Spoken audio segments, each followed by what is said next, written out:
Welcome, ladies and gentlemen, to another glorious siege battle.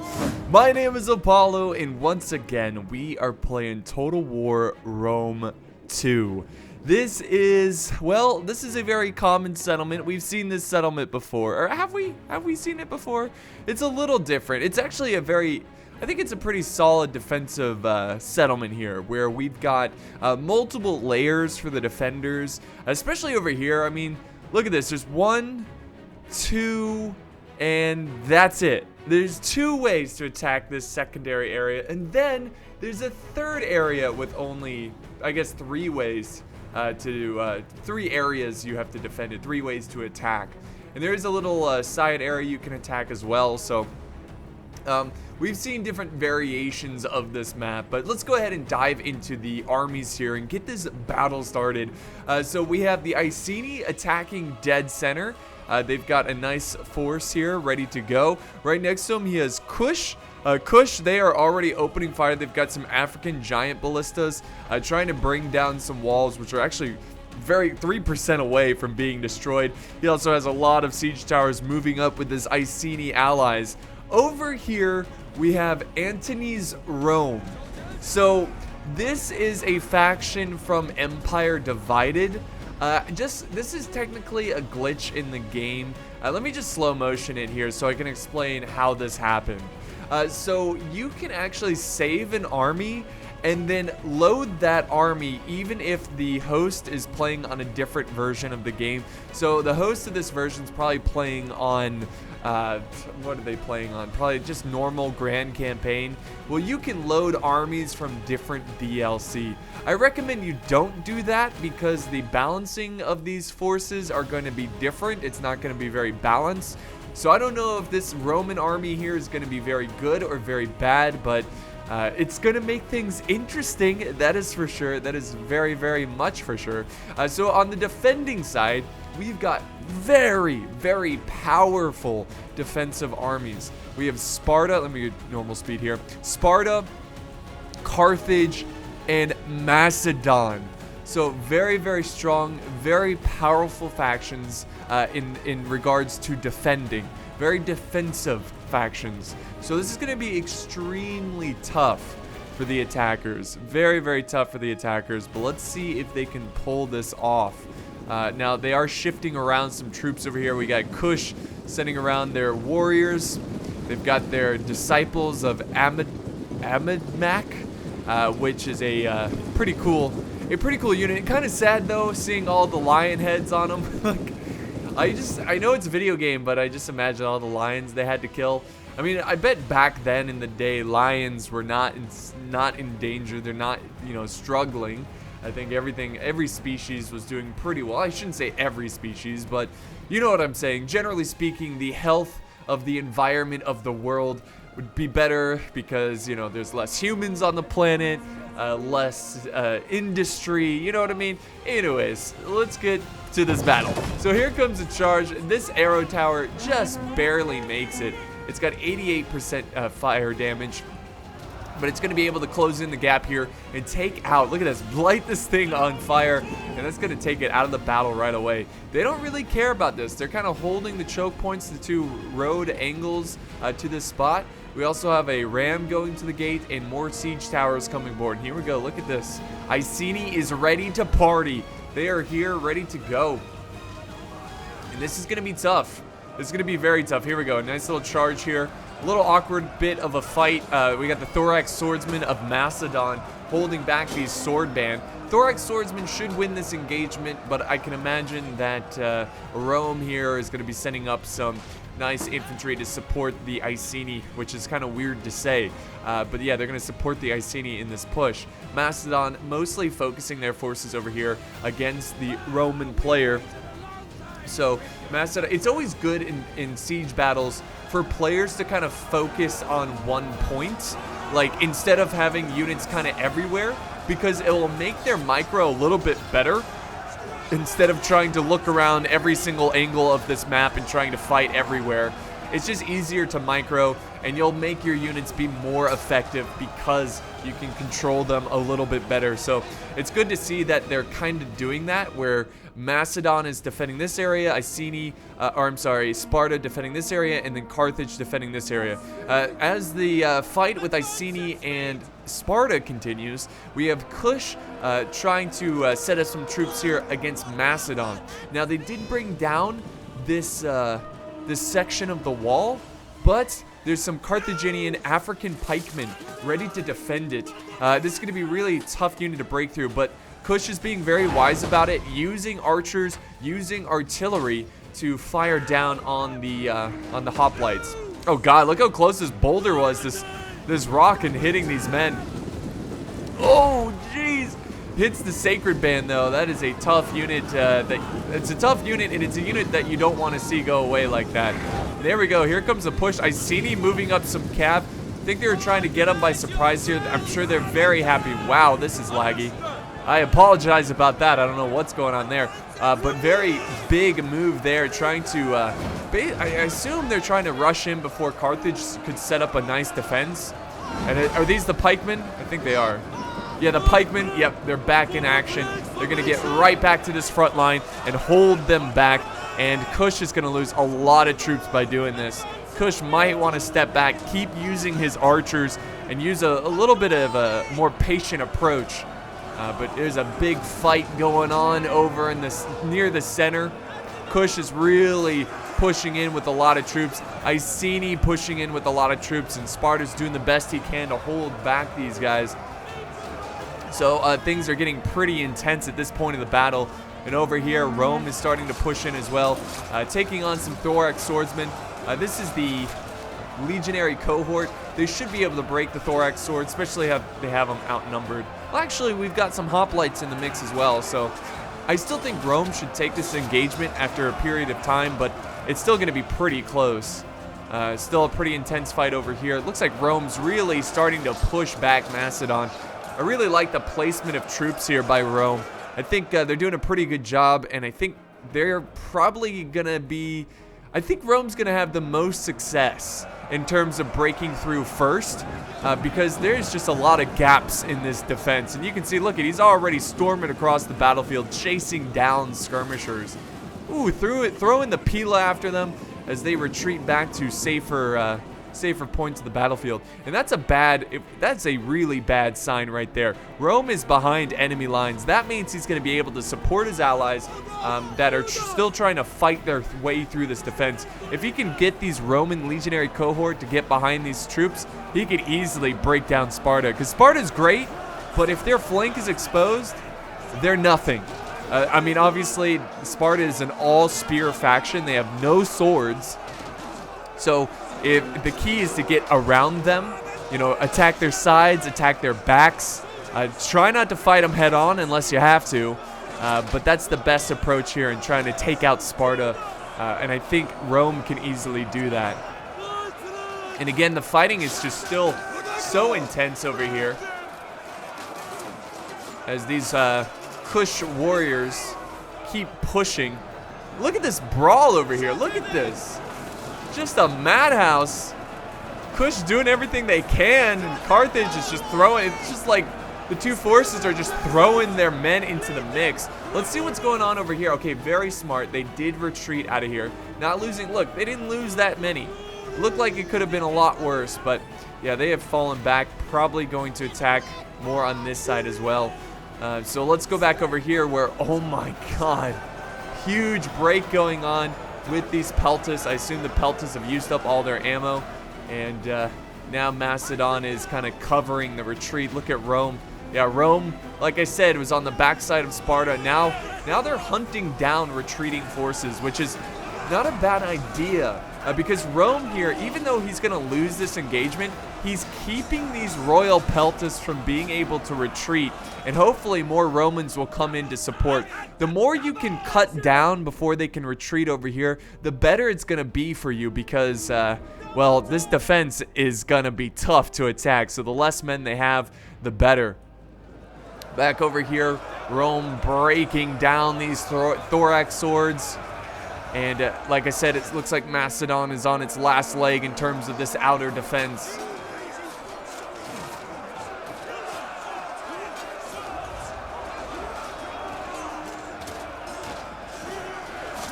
So very tough struggle here, a very intense one, and we're finally seeing the attackers break through. Carthage did an excellent job, though.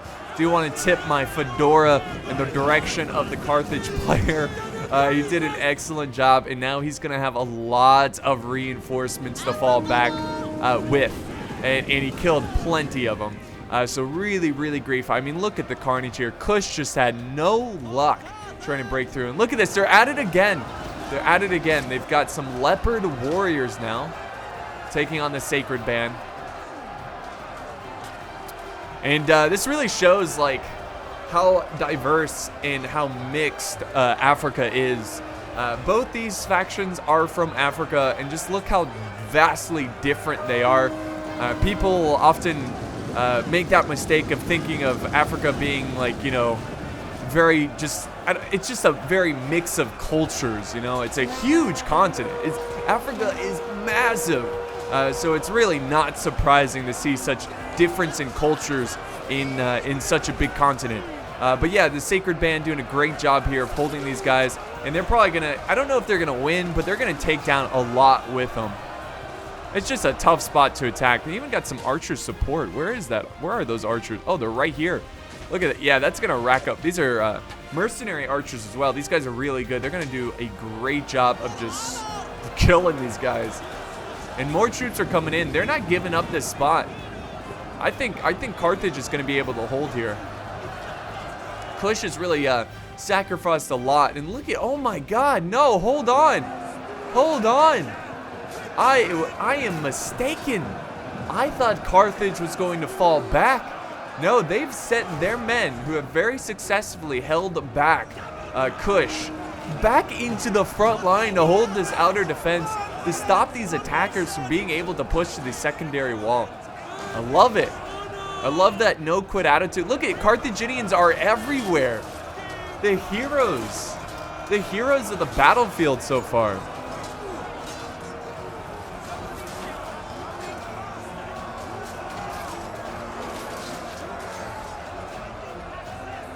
Amazing.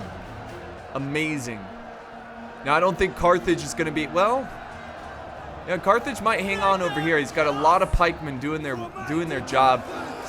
But, like, Carthage is just wrecking it right now. Look, they help rally with Sparta. Now they're pushing back the Iceni. They got their pikes in there. Seeing a lot of pikes today. Again, these factions are very defensive. That's why it's working out so nicely. And the balance of power is still in favor of the attackers. Carthage was able to hold on here. We even have some Macedonian calves sallying out. We've, yeah, are they going to go out? Are they going to, I think, are they going back in? Why is that tower shooting at them? You see that? You see that? What the hell? I've seen that before in Rome.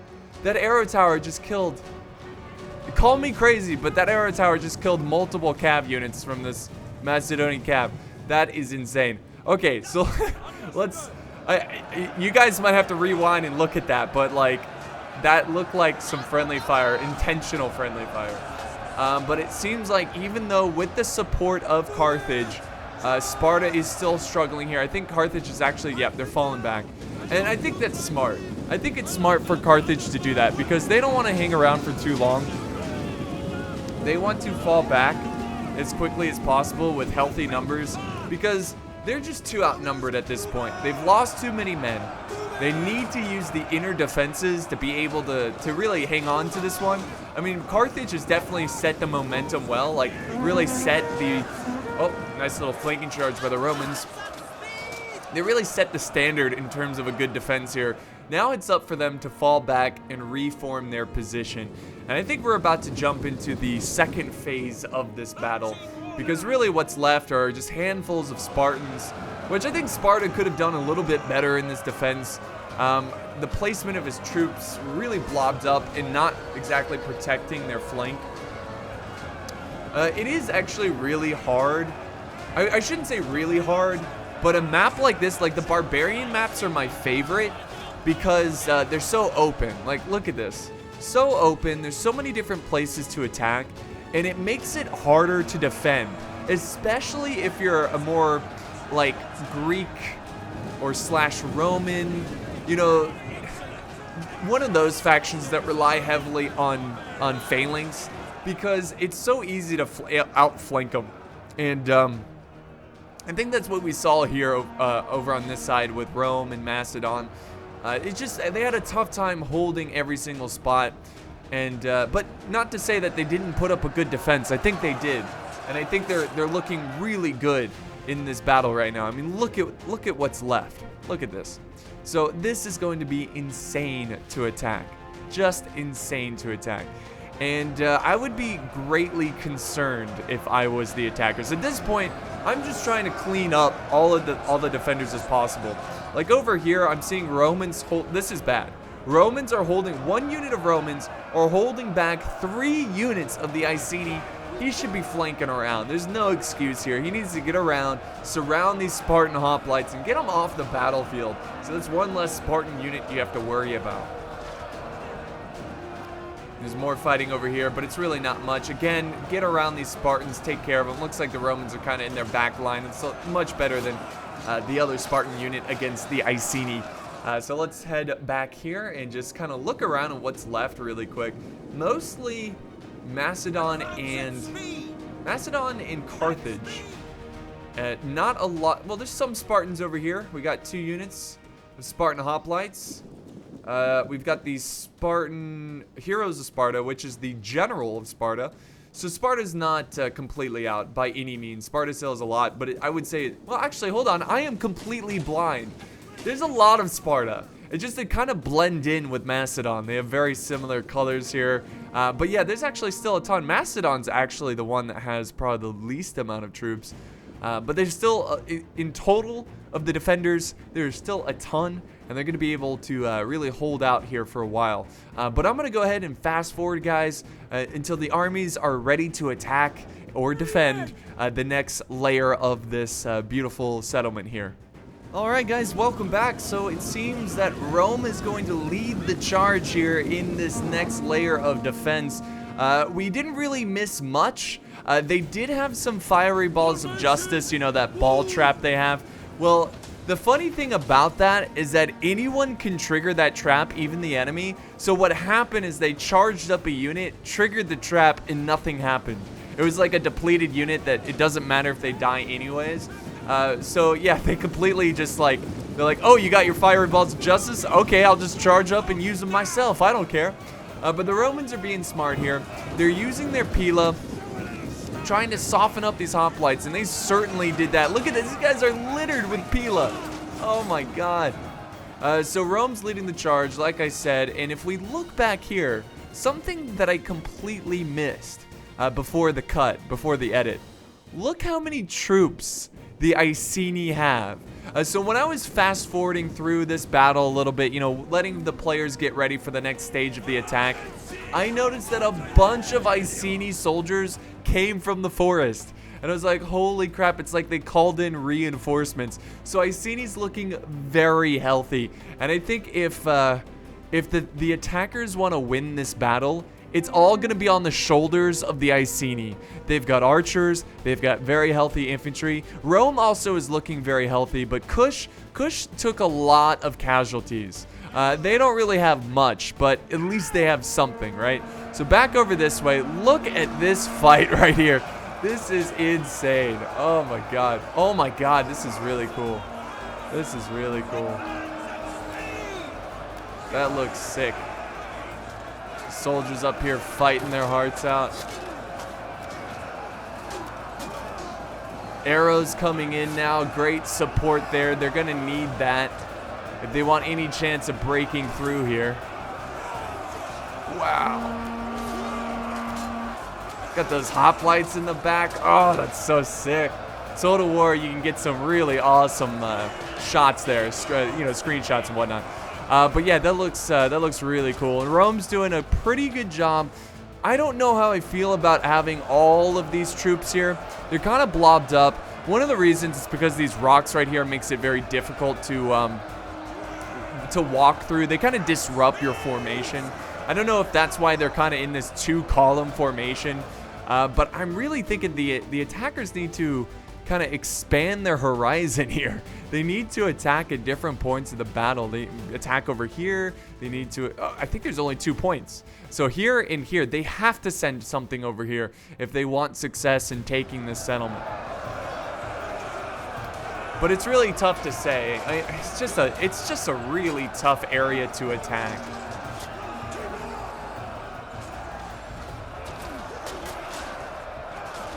So this brawl is still going on. I love the fact they've got archer support up there. So they're doing what they can. I think these are slingers. Yeah. They got the archer support, the skirmisher support, doing what they can, and they're being patient. They're not just blobbing up all of their infantry and just trying to charge in. There's a lot over here. I do have to say that. There's probably more than they should have. They should probably have like 3 or 4. Right now they have 1, 2, 3, 4, 5, 6. So they could definitely have 2 of them in reserve. But it could be a lot worse is what I'm trying to say.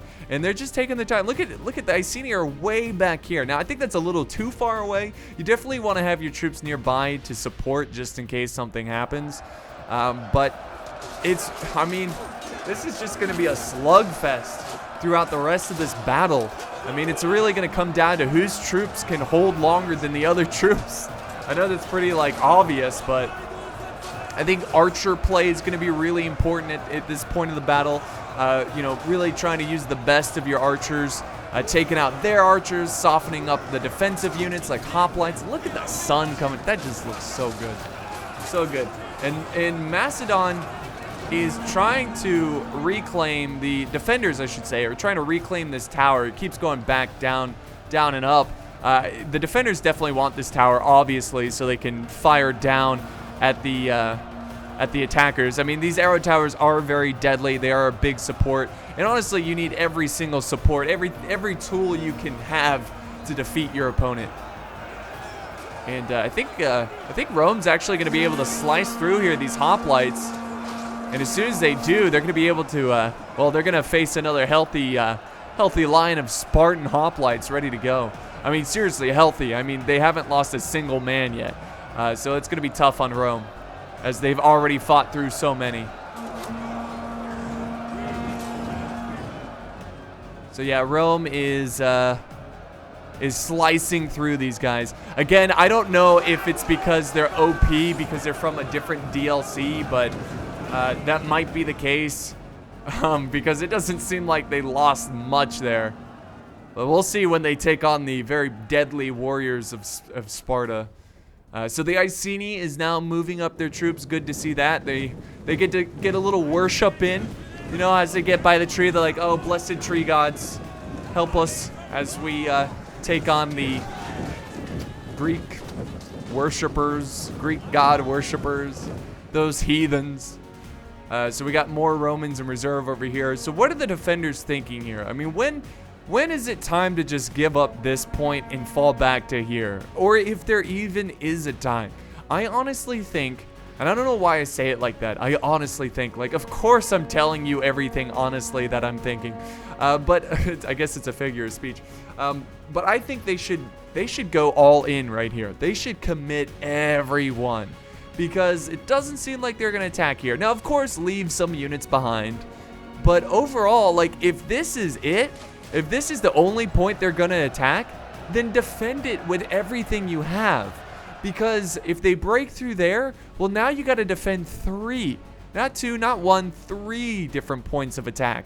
So I think it's really important for them to just hold here as long as possible. The hoplites are starting to lose some numbers. I assume that's from enemy skirmishers. Look at this. I love the conversations. Oh wait, he charged in archers as a little buffer zone here between the two armies. But I love the little conversations that the soldiers have while fighting or standing there. It does, like, that's what I love about the newer ones. Like, one of the few things I love about the newer ones is how immersive it is in terms of that. Like, more things like that is very appreciated. So there goes the charge. And again, the Romans fighting in this weird column formation. Maybe I'm just a noob, but is this like a better way to fight here? It's just a really bizarre formation. I don't know if he's intentionally doing it or this is just part of his strategy. There they go. They're kind of blobbing up a bit more. And there goes another hoplite line. And, okay. For a second, I thought the Spartan hoplites were breaking. I was like, are you kidding me? But these are the archers he threw into the mix for some kind of random reason. I wouldn't have thrown the archers in like that. I think I would have used them as a flanking unit if the time came, you know, where you could flank. And now we have the Iceni in the back lines as well, supporting the Romans. Again, a very weird thing to say.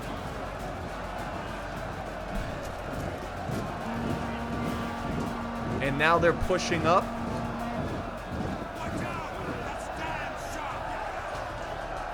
And the epic brawl for this single point continues. You don't really need the HUD here. Look at this. This is a nasty fight. Nasty, nasty. So that struggle's still going on. Still, nobody's really breaking. More hoplites committing in. It just seems like they're having a tough time holding them back. Do they not have any more archers?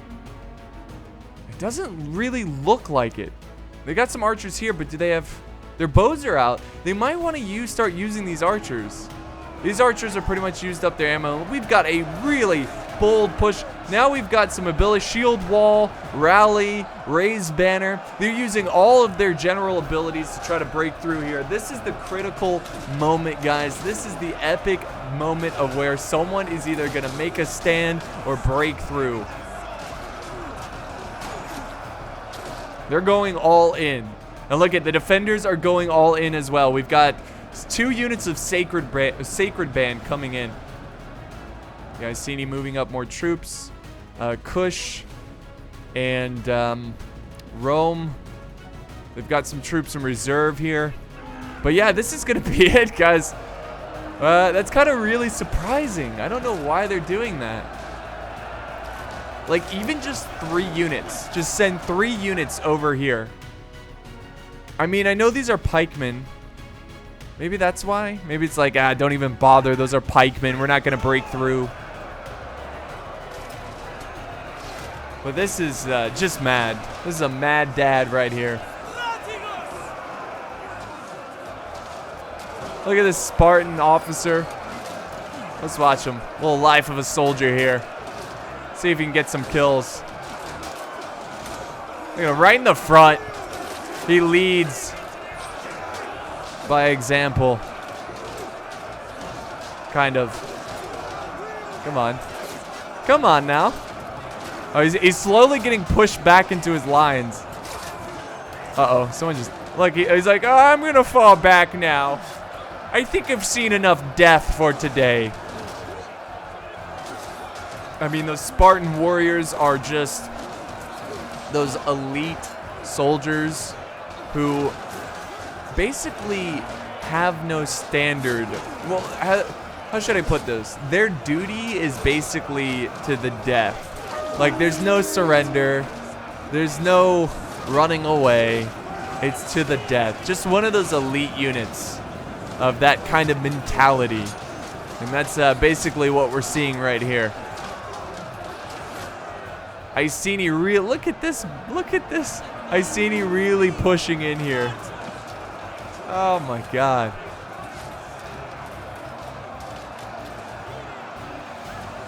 Just a big blob of death right now.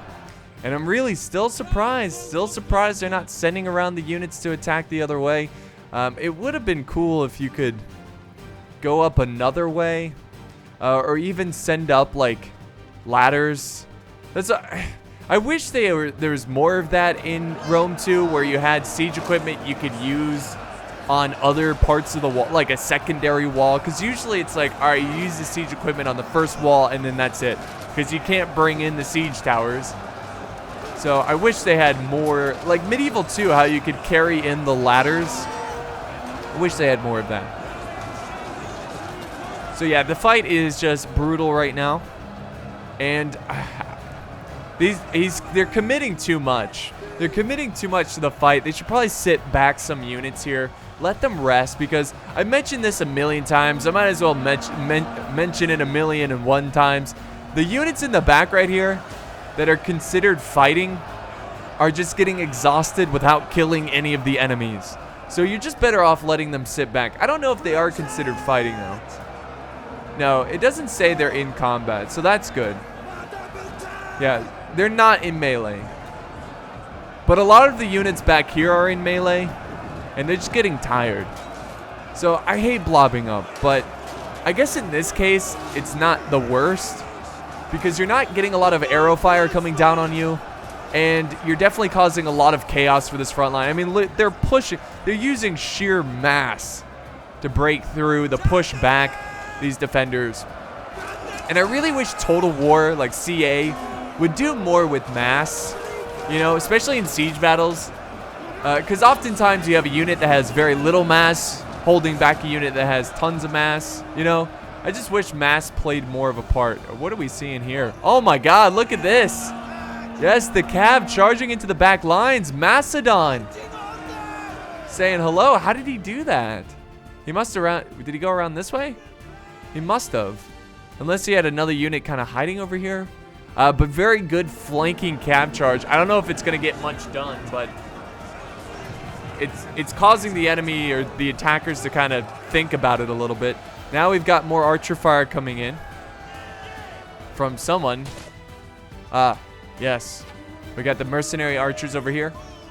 The Cretan archers. Or the Cretan? Opening fire at the reserve forces, and more troops are being committed into this fight. The defenders are down to 1, 2, 3, 4, 5, 6. 6 units plus some right here. I think they've got to go all in. Like, if they lose this spot, there's no way they're going to hold on to that inner keep of the settlement. Like, there's just no way.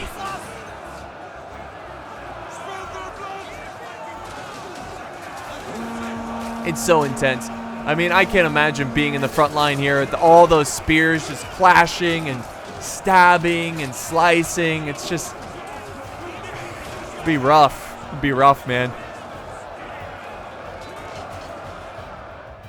So we've got the general of the Roman army kind of riding around. This is no longer being defended, but we do have a general. No, I'm sorry. We have pikemen moving up to try to protect it. Let's see. Okay, we might get a little flank here. We might get aggressive with the Roman general and try to flank around. If you can do that and get them by surprise, I think you can for sure secure the victory. The balance of power is still in favor of the attackers, but it's not impossible for the defenders to turn it around. I mean, they've got them where they want them. You just need to keep stacking more troops. Get some pikes in there too. I don't know if they have any pikesmen. I mean, honestly, I can't tell at all. They do. Okay, there they are. There are some pikes here. They're gonna help out a ton. Let's see if oh, they're going to take some arrow towers. They've already lost 4 men. Oh, that's what I'm saying. Look at that. Oh, they're running through spikes. Little traps. They're now down to 21 men. Oh my god, how unlucky. They're still running. Oh my god, they're still running through these traps. What are they doing? They're just like, they're like, whatever. Not a big deal. They're down to half the unit. Half the unit. Oh my god, stop. So they just ran around and like almost, it felt like purposely try to kill his general's bodyguard. I don't know his plan there. The archers now try to take the arrow tower. And again, he's running through this. I don't think once you like discover them, they don't keep damaging you, but woof, the general's dead.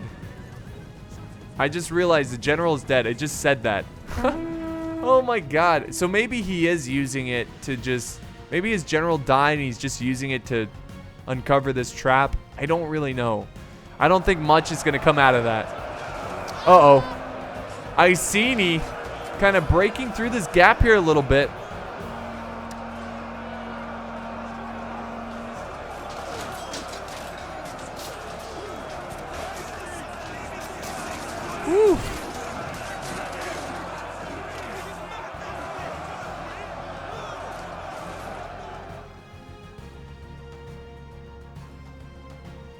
This is going to be down to the wire. The balance of power has now shifted. Look at that. Has now shifted in favor of the defenders.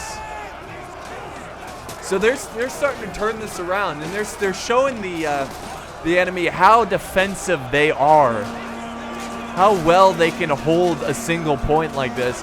I mean, I just don't know why the attackers are playing this game, you know, playing the game of attacking a single point. And now we're starting to see the wear and tear on the attackers. Multiple units are breaking here.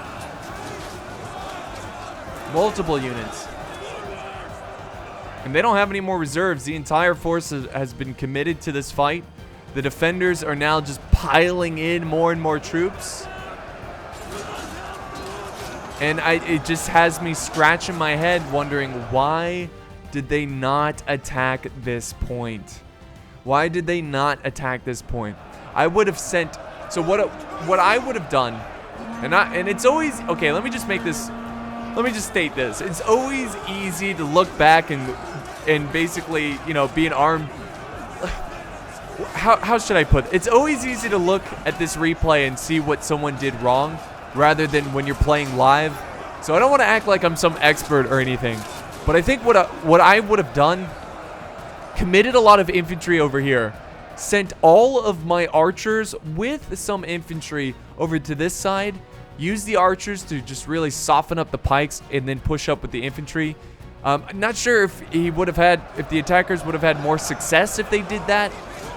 Not to say that this is over, but it definitely, I think, would have been better because it would have spaced out the defenders quite a bit. But, I mean, honestly, a lot of the defenders' success here is just the layout of this map. It's the layout. It's so easy to defend this area. And I think the attackers, I mean, obviously the attackers could do things to improve their chances, but I think Kush shouldn't have used their artillery so quickly in the beginning of the battle. I think if they used the artillery a little bit later in the battle, that artillery could have gotten a lot of kills on infantry or even pikemen sitting in reserve. But it just seems like the attackers are on their last leg. They're on their last leg, and all of their units are committed except for a general and some archers back here. The balance of power is now in favor of the defenders, and that never, ever is good when you're attacking. Very rarely can you win a siege battle when it's in favor of the defenders at this, like, point in the battle. But look at just the professionalism of this army, the spears, stabbing, slicing, dicing, just crushing these men. And it's causing a lot of fear. Look at all the men. Look at them flee. They're like, we've had enough. We're out of here. Oh my God, what a scene right here. What a scene. So we're down to 1 minute and 46 seconds left in this battle replay. I think it's quite obvious who's going to win this one at this point. The defenders will be taking a victory here, and you can't say defenders always win, because that is not true. Right here, defenders win. And I think it came down to Carthage just kicking butt against Kush, and just really taking out a lot of their units, and even coming over to support Sparta and getting even more kills, and then being able to retreat with pretty healthy numbers. And I think the attackers really used up a lot of their archer ammo very early, their artillery ammo very early, to the point where they just, well, I guess you can't really move the giant ballista, so you kind of have to use it early anyways. I don't know if they can reach all the way over here, but I think it came down to, if the attackers were a bit more conservative with their archers, they could have really opened them up, you know, used the arrows over in this area. And now we've got a mass break by the attackers. All these men are going to flee and go back home, tell them the story of how they were not able to break through the wall of Carthaginians, Spartans, and Macedonians. The general doing an honorable charge here, but it's in vain, as they will be able to take this one. So we're going to go ahead and fast forward this a little bit, as it is quite clear who's going to win, and then we can see some results. And look who did did well based on kills. And again, it's not always about kills. It's oftentimes about what you did for your teams. Like sometimes you got to be the teammate that doesn't get a lot of kills, but you kind of sacrifice your units for the greater good. But also kills can show like how effective a player was. So Kingscourge is the person who sent in the battle replay. I honestly didn't know what faction he was, and I'm not surprised that he was Carthage since he did so well, getting the most kills out of anyone, and almost doubling his allies in kills. That's really impressive, and I think Carthage definitely was the MVP of this fight.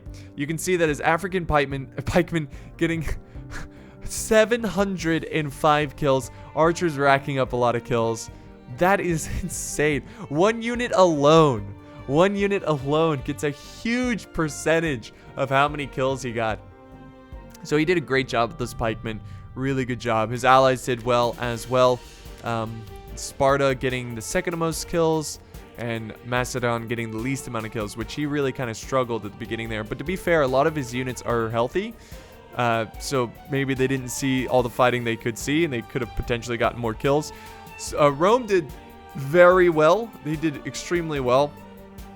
I think if the Iceni did a little bit better. Again, if Iceni flanked around if someone just flanked around on the other side, used the javelins, used the pila, whatever, could have done a little bit better. But yeah, Iceni and Kush kind of struggling there, and Rome just didn't have a big enough backpack to kind of carry them to victory.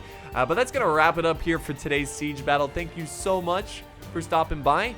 Tomorrow I have a very exciting video I'm pretty excited about tomorrow, so stay tuned for that. Look out for that. It's going to be awesome. You don't want to miss it. So thank you guys so much for watching, and I'll see you guys next time on the battlefield.